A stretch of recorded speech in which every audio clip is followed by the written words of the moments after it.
Chad HD Show, News Talk 95.1 FM, 790 AM KFYO. A lot to get to in election 2016. Joining us to talk about that, political strategist and GOP political strategist, Matt Mackowiak. Matt, good morning. How are you? Morning, Chad. I'm doing great. How about you? Doing well. Let's start off talking about Hillary Clinton's bad week. You have Obamacare premium stories that are just popping up everywhere because of the increases, and then the FBI announced on Friday that, hey, we're reopening the investigation into Hillary Clinton's email and everything that surrounds that.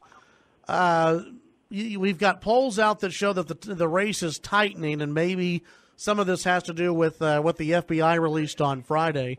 What do you think the state of the race is at right now, and what does this do to the Clinton campaign in the last 8 days of the election? Yeah, look, Friday's news from the FBI, the letter that the FBI director sent to the Senate Judiciary Committee, and not just the Republicans, but to the chairman who's a Republican and to the ranking member who's a Democrat, really dropped like a bomb on this campaign and consumed the entire weekend. And, naturally it's put the Clinton campaign on defense. They've begun attacking the very person they were praising for his integrity mere weeks or months ago. And now, because there appears to be no way for her to dispense with this story between now and the end of now and Election Day, 8 days from now, she's going to have this cloud hanging over her. And so, we don't know whether this is just a PR problem for her for 8 days or a legal problem for her that could last months or years. It's not clear exactly what is on this laptop that Anthony Weiner has that his wife, Huma Abedin, apparently used from time to time, one of Hillary's top aides. So there's been lots of information, conflicting information floating around. I love how Democrats were saying for weeks and months, the FBI investigation's closed. There's no more criminal liability for her. We've moved on. And then, of course, Friday, an hour after this news came out, well, at the end, they said, well, the investigation was never closed. So how could they possibly reopen it? I mean, It's just laughable how they take both sides of every issue. So I think the political impact to your question, Chad, is this race, as you said, was tightening. I think there's no question about that. And most of the polling that's been out in the last 48 hours or so, might include one night or perhaps 2 nights of polling with this news soaking in. So we really won't probably know till Tuesday or Wednesday what the political impact of all this is. But my guess is it is going to it's going to make Trump's base even more enthusiastic. It might depress Hillary's base a little bit, and that could matter a great deal in these battleground states that are going to end up being very close, and particularly in the down ballot U.S. Senate, U.S. House, and governor's races that are also very close and crucial for the future of the country. Do you think that it impacts the Republicans who they weren't high on Trump? They maybe weren't going to vote top of the ticket. They were going to stay home. But now with all of this coming out, including the Obamacare premiums, maybe it makes them a little more enthusiastic to where they go, I've got no other choice now. I've got to go and vote. There's no way she can get into the White House. Yeah, I mean, I think it raises the stakes yet again because what's interesting about this is I think there was a little bit of defeatism sinking in Trump Tower and among Trump supporters. I mean, some of them still think he'll win, but the battleground states and the electoral college map is very daunting. But this, again, puts wind at his back at the end of a campaign, and it's very hard to change the momentum at the end of a campaign because generally there aren't any big moments. After the debates, there just wasn't another planned big moment in the campaign where you could really capture the attention of the public. But this has done that. And so my one thing, Chad, I think this is the simple, easiest way to understand this crazy election season, and that is we have 2 candidates that are viewed so negatively. Their images are upside down. They're viewed more negatively than positively. We've never seen that, certainly not in the modern political era in America. And so because of that, if one candidate is in the news for a sustained period of time, be it days or even weeks, that candidate gets hurt in the polls. And that's what we saw with Trump different times in the past few months. We're now going to see that, I think, in the next 6, 7, 8 days with Hillary, unless she's able to change the storyline or perhaps pressure the FBI to say this is really nothing serious. she's going to be on defense for the next 6, 7, 8 days, and the polling is going to reflect that. The question is, did she bank enough early vote, and is her ground game strong enough that she can still win the election? I think she probably does, based on the Electoral College map. But this obviously puts some wind at Trump's back at a time where he desperately needed it. Well, and who knows what else is going to drop? That's something that we may have a November surprise. you just never know. Matt, this election is going to be studied obviously after the election. There's going to be a lot of debate no matter who wins. There's going to be a lot of talk. There's already stories about the Republican Civil War. And I got to bring up a story that you were a part of.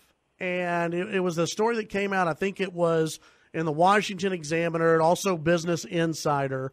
And they, in this story, they're blaming talk radio, they're blaming Fox News, they're blaming conservative media, and you were quoted in this story, and you're kind of on conservative media right now. I mean, we got obviously this show, we got Rush, we got Hannity on this station, and in it you talk about pressuring advertisers to drop out and to pressure people, almost into boycotts.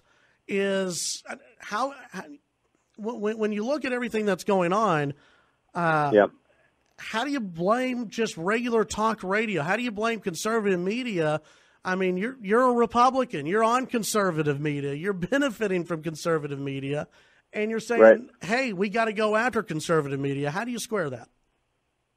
Yeah, and let me be clear. I don't put all conservative media in the same bucket. I mean, I think there have been a number of very responsible actors in the conservative media throughout the last year that have, yes, presented Trump's case, but have also raised questions about the way that he's approached politics and his ideological views. I certainly wouldn't put, your show in any kind of dangerous category.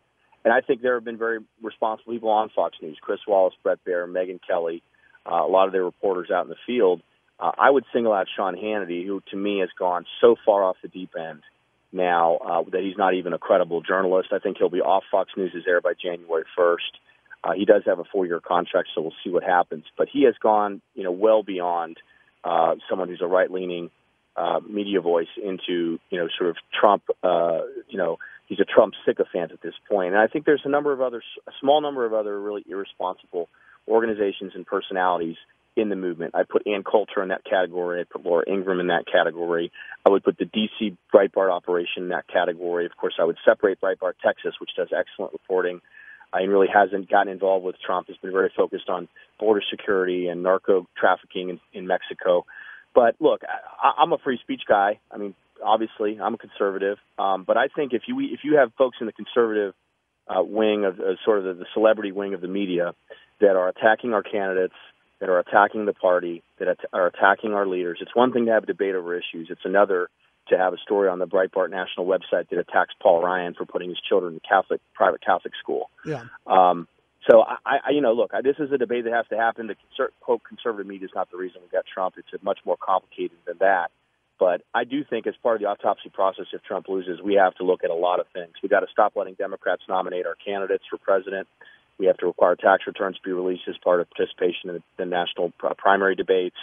The RNC needs reform. We might need to look at calendar reform in the primary. And honestly, if we're going to have irresponsible actors as a small percentage of the conservative media that are going to attack the Republican Party and go against our ideals for free markets and the type of pluralistic, democratic, race colorblind and religious freedom type of society that we all know America can and should be, to me, I think we need to stand up and say that. And so, again, I know that rubs some people the wrong way, and I certainly got some blowback from that. But the free market allows people to decide where they want to spend their money. And you can, when you click on a website, you are spending your own time on that website, and it's generating revenue for that website. And so, for me, I'd like to put my energy towards supporting National Review and Weekly Standard and other conservative media organizations that I think have been responsible and take it away from the Ann Coulters, the Laura Ingrams, the Breitbart National website, because I think they've been really irresponsible and have really hurt the conservative movement in the past 6, 9, 12 months. I understand where you're coming from, but I would just put it this way, and you and I, we can talk about this, much more in depth later, and I'm sure we will. and here's why I have a problem with the boycott and with pressuring advertisers. You can't separate Breitbart and Breitbart Texas. If you completely kill off Breitbart, I don't think Breitbart Texas exists. When Rush Limbaugh, when Democrats launched this foolish boycott of Rush Limbaugh, Rush took a hickey, but the bigger hit was felt across all of talk radio. Wall Street Journal had to end their programming because they were seen as the same as Rush Limbaugh, and so Mercedes, Lexus, all these car dealers pulled out, so they couldn't sustain theirs. I mean, it has further ramifications than just, hey, let's go after Hannity, or hey, let's go after Breitbart as a whole.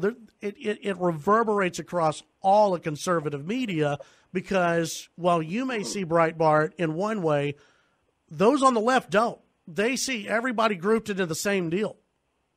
And that's the problem we get into. I think it's much better to have just a debate over, okay, that story about Paul Ryan is crazy from Breitbart, and here's why.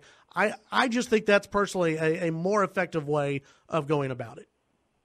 Yeah, I don't necessarily think you're wrong, and I mean that my comment may not have been fully thought through, and honestly, I have thought about the issue you raised. I would never want to do anything to negatively impact the Breitbart Texas website that Brandon Darby and others work on, because I think it's a very necessary and positive media entity, media site that covers Texas. That said, what does that mean? We can't criticize anyone ever. Well, no, we can. We just not. I mean, I just don't like boycotts. Well, I understand that, but at the end of the day, it's the financing of these organizations that's ultimately going to change behavior. And so, look, this is the problem I have. Laura Ingraham, Ann Coulter, the Breitbart website, the national part of it, have put their financial health far ahead of the conservative movement and the Republican Party, and I think even the future of the country. They've truly done that. I think that's not even truly debatable, and that's the problem I have. And so if they've financially benefited from this irresponsible and unethical behavior over the last year or so, how do you try to change that behavior? You know what I mean? I mean, criticizing them on Twitter or putting a column out there that 100 people read is not a way to change their behavior. So, look, this is, I think, the beginning of a conversation. I think we need a lot of reform as it relates to the way we choose nominees within the Republican Party. And I think calling out the most irresponsible actors in the, quote, conservative media over the past year is going to be part of this. I understand what you're saying about a boycott, and I want to think more about that, because last thing I'd ever want to do is hurt rising star conservative talk radio voices like yours and others across the country, and people that have been responsible, that do care about public policy, that care about the future of the country, and that care about conservatism, because I think we need to celebrate and support those voices, and we need to isolate the irresponsible ones. Matt, real quickly, tell folks what's on your website, mustreadtexas.com. Yeah, starting to update it right now, really focusing on the top 6 or 7 races around the country, 4 state house races in Dallas-Fort Worth, a couple in Houston, a couple in South Texas, and, of course, the Will Hurd-Pete Gallego rematch for Congress in the 23rd Congressional District. You can follow all the election news, opinion, and blog items from around the state of Texas at mustreadtexas.com. All right. As always, Matt, always appreciate your time, man. My pleasure. Take care. Have a good one.